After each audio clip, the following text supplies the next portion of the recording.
હમણાં જ યુવરાજસિંહભાઈએ કીધું કે આદિવાસીઓને આર્ટિકલ 335 16(4) ક અંતર્ગત આપણને શૈક્ષણિક અને નોકરીમાં અનામત મળ્યું છે। જે 15% અનામત મળ્યું છે કોઈની દેન નથી, કોઈની મહેરબાની નથી। અને આ ભારતીય જનતા પાર્ટીની સરકારે 18/5/2023 ના રોજ એમણે જીએડી એક પરિપત્ર બહાર પાડ્યો અને એમાં જણાવવામાં આવ્યું કે જેટલી પણ વર્ગ 3 ની ગૌણ સેવા પસંદગી મંડળની ભરતીઓ થશે એમાં આદિવાસી ઉમેદવારોએ ફરજિયાત 40% માર્ક લાવવાના। એટલે આપણી સીટો ખાલી રહી જાય છે, એમાં ભરતી થતી નથી।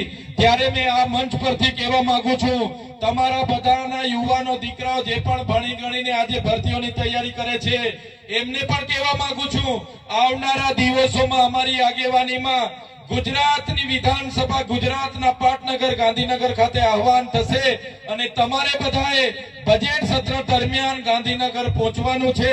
જો આ 40% નો કટઅપ આ ભારતીય જનતા પાર્ટીની સરકાર રદ નહીં કરશે તો આવનારા બજેટના સત્રમાં વિધાનસભાનો ઘેરાવો આપણે કરવાનો છે। તો બદલ કાઢી દો સમાજ બહાર અને સમાજનું બંધારણ બધા માટે લાગુ પડે છે। હાલ બનાસકાંઠાની અંદર ગામડે ગામડે ડીજે ચાલુ છે, લાઈવ પ્રોગ્રામ ચાલુ છે, બધું જ ચાલુ છે। કોઈને પણ કશું કોઈ નડતું નહીં તો સમાજને ખાલી અર્જુન ઠાકોર ને ગબ્બર ઠાકોર કેમ નડે?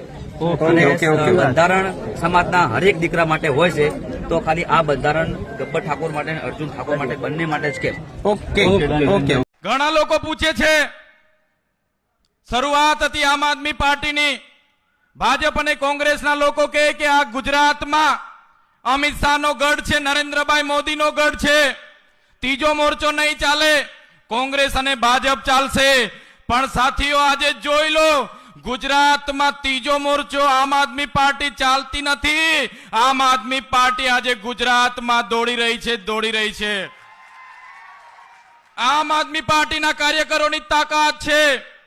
આ ભાજપ, એમની તાનાશાહી સરકાર, એમના મંત્રી તંત્રી, એમના અધિકારીઓ, એમના પોલીસ અમારા સાથી કાર્યકરોને, અમારા જેવા લોકો સાથે કેસની ખેલ રમત રમે છે, જેલની રમતો રમે છે, અમને જેલમાં નાખવાની વાતો થાય છે, ખોટી એફઆઈઆરો કરે છે।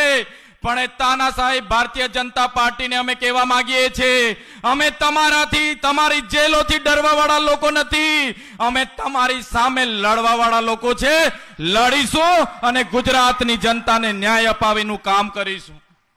કેટલાક મીડિયા વાળા મિત્રો એજન્ડા લઈને આવે છે, નેતાઓના એજન્ડામાં અમને પૂછે છે તમારી આમ આદમી પાર્ટી આવનારા દિવસોમાં સરકારમાં આવશે તો શું કરશે?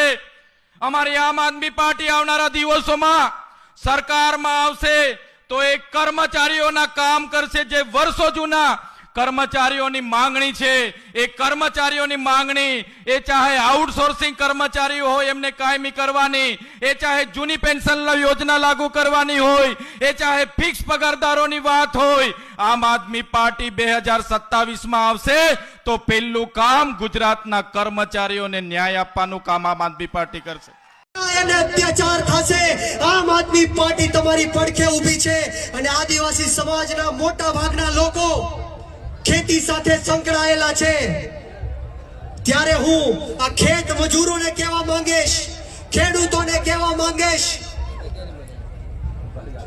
કે આપણી સમસ્યાઓ શું છે, શા માટે ખેડૂતો વિરોધ કરી રહ્યા છે, શા માટે ખેડૂતોને આક્રોશ છે, શા માટે બ્રિજરાજભાઈ બોલી રહ્યા છે, શા માટે ચૈતરભાઈ બોલી રહ્યા છે, શા માટે નરેશભાઈ, રાકેશભાઈ બોલી રહ્યા છે। આપણે સૌ ભેગા શું કામ થયા છીએ? આપણે સૌએ શેની લડત લડવાની જરૂર છે? જ્યારે ગુજરાતના ગરીબ ખેડૂત પોતાનો પાક વેચવા માટે જાય છે ત્યારે પૂરતો પાકનો ભાવ એને નથી મળતો। સિંચાઈના પાણી માટે આપણો ગુજરાતનો ખેડૂત લાચાર। आदिवासी कौन है? आदिवासी हिंदू नहीं है, आदिवासी गोंड है, गोंड। आदिवासी कौन है? गोंड है। और आदिवासी का धर्म संस्कृति रीति रिवाज अलग है और हिंदुओं का धर्म संस्कृति रीति रिवाज अलग है। आदिवासियों का देवी देव शक्तियां, पेन शक्तियां जो आज हम पूछते हैं वो हमारी शक्तियां अलग है और हिंदुओं की शक्तियां अलग हैं, उनके देव भगवान अलग हैं।